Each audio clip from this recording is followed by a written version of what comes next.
Hello everyone, welcome back to the tutorials again. So in previous session we have studied about the pre-stressed concrete, in which we have studied about the various classifications of pre-stressed concrete, how the pre-stressed concrete is classified, and other things we have studied. So before moving to the actual today's actual point, that is analysis of pre-stressed member, so I would like to discuss few of the important things which are necessary and which are previously asked in your examinations. So you can see this. So once they have asked about stress strain curve for high tensile steel. So generally strain is on x-axis and stress is in y-axis. So for mild steel you know the stress strain curve, for HYSD bars you know the stress strain curve, for high alloy bars the stress strain curve is like this, and for pre-stressing wire 4 mm the stress strain curve is like this. Similarly for pre-stressing strand the stress strain curve is like this. Generally we are not going to use HYSD bars and mild steel bars for pre-stressing, because if we consider the pre-stressing losses cumulatively, if we consider for all the types, for all the various aspects, whatever the losses are there, if we cumulatively, if we sum them, or if we consider the sum of them, uh, it will come around 260 to 400 Newton per mm square only losses. But the strength of mild steel is 250 Newton per mm square. So if we take the mild steel bar for pre-stressing, the maximum amount of stress I can induce is 250, and that 250 is going to go in losses itself. So there is zero stress which can transfer, or zero stress which we can induce. Similarly it is applicable for HYSD bars. So for HYSD bars maximum strength will be 4 on 5 or 500 Newton per mm square. So almost 90%, 80 to 90% of the strength is going to go waste in losses. So that is why we are not going to consider HYSD bars or mild steel in case of pre-stressed concrete. So we are going to consider either uh, pre-stressed wire or pre-stressing stand. So for pre-stressed wire and pre-stressed stand, the highest are the maximum stress carrying capacity, which is in between 1600 to 2000 Newton per mm square. So you can see 1600 to 2000 Newton per mm square. So that is why we are going to use this. So if 1600 to 2000 is a maximum capacity, and if maximum 400 Newton per mm square loss occurs, then remaining amount of stress can be utilized for pre-stressing. Okay, that is why we are going to use this pre-stressed standard wires. Now this is very important, relaxation of stress in steel. So what is the relaxation of stress in steel? This all the relaxation, strain, creep, all these points you need to understand, because after this unit we are going to study the analysis of pre-stressed concrete as a fourth module, and after that in fifth module we are going to study the losses of pre-stressed concrete. So while studying about the losses we need to understand this creep, relaxation and other things. So that is why we'll just make a base over here and try to understand it. So high tensile steel wires is stretched and maintained at the constant strain. The initial force in the wires does not remain constant but decreases with the time. The decrease of stress in steel at constant strain, this is important, decrease in stress with time at constant strain is called as relaxation of steel. Relaxation of steel. So IS code for wire and bars describe the 1000 hours relaxation test with no relaxation exceeding 5% of initial stress. So maximum 5% relaxation is there. Next, stress corrosion. It is combined action of corrosion and static tensile stress. Stress corrosion is to create the danger of the structure. the result is sudden failure. So to apply the protective coat for steel, the uh, precautionary measures for this stress corrosion is to apply the protective coat to the steel. So very important thing you can observe over here is stress corrosion. The name itself, it says that uh, the stress corrosion is a corrosion of the steel bars or uh, pre-stressing wires. So due to corrosion, there is a loss of stress. So various types of corrosion: pitting corrosion, chloride corrosion, durability, fire resistance. So these are various types of corrosion. Next one, durability, fire resistance and cover requirement for pre-stressed concrete. First one is durability. Carbonation of hydrated cement gradually progresses from surface to interior of concrete, thus by the concrete against rusting of steel tendons to give the proper cover to the reinforcement to avoid the corrosion. Cover requirement. So we have already studied about this cover requirement previously. So you can just go through it. Fire resistance. So this we have not studied. So ability of structural member to withstand the effect of fire without reaching any of the limit states. Without reaching any of the limit states. The fire resistance which is required for different elements is given over here. Next one, protection of pre-stressing stress anchorage against the corrosion. Even pre-stressing strands, even pre-stressing uh, wires are going to get corroded, as well as pre-stressing anchorages are also going to cover.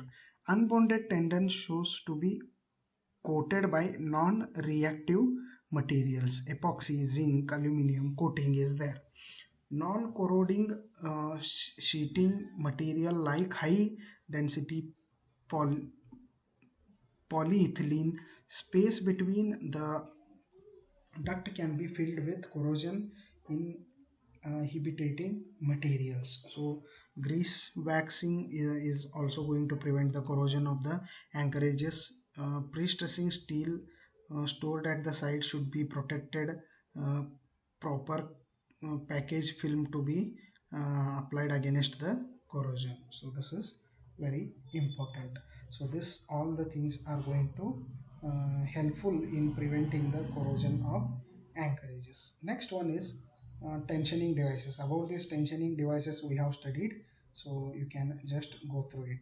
Now pre-tensioning system. So about this briefly we have studied. So there is a hydraulic jack, this is the tendon, this is a beam.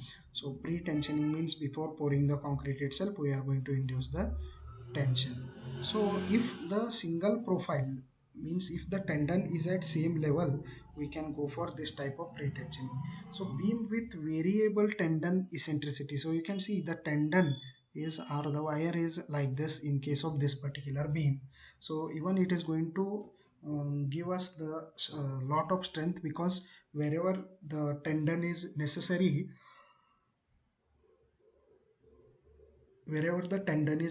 that means wherever the highly elastic zone is there we are going to provide the tendon. So it is useful. So in case of variable tendon profile we are going to use this. If it is a single beam, to prepare the pre-tensioning bed to tension the tendons before casting the concrete. So these are the steps. First, prepare the pre-tensioning bed. Next, to tension the tendons before casting the concrete. Next, individual wires are stretched with constant eccentricity. Tendon anchorage with one end and jack at other end. Concrete is cast around the pre-stressed tendons. So next, after applying some amount of stress, the concrete is placed. When the concrete when the concrete attains sufficient strength, the jacks are released to check the bond between concrete and steel. Next, multiple beams. Mass production of pre-tensioned element to use Hoyer's long line system of pre-stressing is used. So this is a Hoyer's long line system. Tendon is applied by hydraulic jack. Wires are tensioned singly or grouped system. All the wires are simultaneously released after the concrete attains the required strength. Use the tendons up to 18 mm diameter. High tensile wires used up to 7 mm diameters. The tendons have good bond characteristics compared to plain wires. Anchorage devices are required when single wires of large diameter are used in this. So wire system is used in case of mass production. So in case of mass production also same method is followed, just the wire or strand or anchorage passes through multiple beams, multiple number of beams.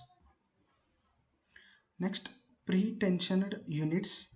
So Weinberg clip and Dorel clip are clamped on the tensioned wires uh, before concrete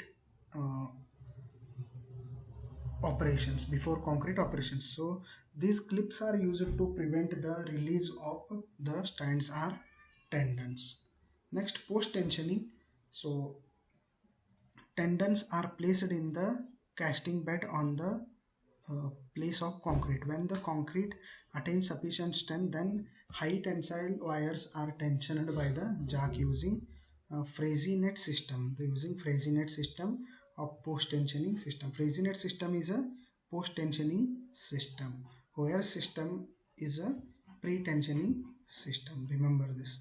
The advantages of Freycinet system is that large number of wires or strands or tendons can be simultaneously tensioned by using double action hydraulic. Application of post tensioning: long span bridges, box girders, large concrete tanks. Next one, tendon slices. Continuous pre-stressed concrete members involve long tendons. So it is necessary to slice the tendons to achieve the continuity. So high tensile wire, clamp plate. So how they are going to slice it? So they are going to cut it. So by cutting the tendons, they are going to slice it. Next one is thermoelastic pre-stressing. This is one of the advanced pre-stressing technique in which high tension wires in which high tension wires are stressed by heating them and passing the electric current through them. This process is called as thermoelectric pre-stressing. So electrothermic, this is thermoelastic, electric. Next one is electrothermic method. Electrically heating the bars to temperature of 300 to 400 minutes with 400 degree within 3 to 5 minutes. Bars are undergo elongation of about 0.4 to 0.5%. The bars after cooling will try to shorten to fix the anchorages at the two ends to avoid the shortening. So if we prevent the shortening, the automatically the stresses are going to get induced in the bars. So this method also we can use. So in this method, initial stress of 500 to 600 Newton per mm square in the tendon we are going to induce. So this is what they have said. So cooled bar, heated bar. So Ly is the increased length. So it is a mold. We are going to place the anchorages to prevent the shortening. So these are the important types of uh, pre-stressing and pre-tensioning and post-tensioning. Important one is in case of pre-tensioning, Hoyer's method is very much useful. In case of post-tensioning, Freycinet method is very much useful. So they may ask you in the exam, explain Hoyer's method, explain Freycinet method. You can go through the explanation which I have given, so you can able to write it very easily. Next one is, you can see assumptions of pre-stressed concrete. So what are the assumptions of pre-stressed concrete? So before analyzing, we need to understand the assumptions. So once they have asked it in the examination also. So plane section before bending is assumed to be remain plane even after bending. So the plane section will remain plane even after bending is the one of the important assumption. Next, concrete is homogeneous. within large range of working stress, both concrete and steel behave elastically. So concrete is homogeneous, both concrete and steel behave elastically, they said. With small amount of creep which occurs, the both the materials undergo sus- uh, sustained sustained loading. So these are the assumptions which are made. Now analysis of pre-stressed concrete. So before studying the analysis of pre-stressed concrete, let us study the notations which we are going to use. So P is equal to pre-stressing force, small e is equal to eccentricity, m is equal to P into E. Pre-stressing force into eccentricity is going to give us movement.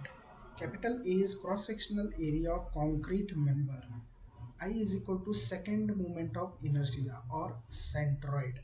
I is equal to second moment of inertia or centroid. Both the names are same. ZB and ZT. Section modulus of fiber at the top and fiber at the bottom. ZT at the top, ZB at the bottom. F superior, that means pre-stress in concrete developed at topmost fiber. F inferior is nothing but pre-stress in concrete at bottom developed at bottommost fiber. Remember this. F superior means at F pre-stressed force at the topmost fiber. F inferior means pre-stressing force at bottommost fiber. Next, YT distance of top fibers from centroid of the section. YB is distance of bottom fibers from centroid of the section. YT is distance of top fibers from the centroid of the section. YB is distance of bottom fibers from the centroid of the section. Small I is radius of gyration. Small I is radius of gyration. Now concentric tendon, if the tendon is not eccentric, if it is a concentric, then stress is nothing but P divided by A. But if it is eccentric, there is some amount of movement which is going to get induced. So let us think that if the eccentricity is E, then the regular is the bending stresses is regular stresses is P divided by A, bending stresses is PE divided by ZT at the top fiber divided by at the bottom fiber PE divided by ZB, which is at the bottom fiber. So top portion will be negative and bottom portion will be positive. So if I want to find out resultant stress, then due to concentric tendon, P divided by A is the stress which is induced. So P divided by A minus, it is minus on negative side, that's why it is minus. So P divided by A minus PE divided by ZT, so which is given over here. It is, I hope you are not able to see it, so just note it as P divided by A minus PE divided by ZT. So this one. At bottommost fiber, P divided by A plus P is divided by ZB. So this is the resultant force at bottommost fiber. So at bottommost fiber, if I want to calculate, then P divided by A plus PE divided by ZB. So we are going to take common and we are going to keep it as it is. On topmost fiber, P divided by A minus P is divided by ZT. So these are the simple formulas which we are going to use while solving the problems. Next, resultant stress at a section. The concrete beam shown in the figure supports uniformly distributed live and dead loads of intensity G and Q. So let us think that, so we have considered the uh, stresses which are going to induce due to tendon and due to eccentricity. So P divided by A plus or minus, if it is at the top fiber it is minus, if it is at the bottom fiber it is plus. So if it is at the top fiber, the formula will be P divided by A plus PE divided by ZP. Similarly over here, if it is a at the bottom fiber, P divided by A minus P divided by ZT. Sorry, if it is at the top, means it is superior, P divided by A minus P divided by ZT. If it is at the bottom, P divided by A plus P divided by ZB. So which is given over here. Next, resultant stress at a section. The concrete beam shown in the figure supports uniformly distributed live load and dead load at a intensity G and Q. So apart from the stresses which we are going to induce, that is regular stress and bending stress, uh, beam also supports live load and dead load. So at an eccentricity E, the resultant stress in a concrete at any sections are obtained by superposing the effects of pre-stressing and flexural stress developed due to loads MQ and MG are live load and dead load movements. So MQ is a dead load movement, MQ is a live load movement, MG is a dead load movement. So you can see these two is due to pre-stressing action. This is due to pre-stressing action and this is due to eccentricity. This we have studied. Now due to dead load, the top portion will be positive and bottom portion will be negative. So mg divided by zt at the top and mg divided by zb at the bottom. Similarly, due to live load, top portion is positive and bottom portion is negative. So mg divided by zt at the top, mg divided by zt at the bottom. So finally, if I want to calculate it at the top by using principle of superposition, this minus this plus this and plus this will be at the topmost fiber. Similarly, if I want to calculate it at the bottommost fiber, this plus this minus this minus this. So it is going to give us the resultant at bottommost fiber. So it is elaborately given over here. So live load we can calculate Q divided by L square, Q into L square divided by 8, dead load G into L square divided by 8, as it is uniformly distributed load. So these are the formulas. Again, I am going to repeat and we are going to discuss a lot of things on these formulas in next lecture, and even in next lecture we are going to start with the problems also. Thank you. We will stop here.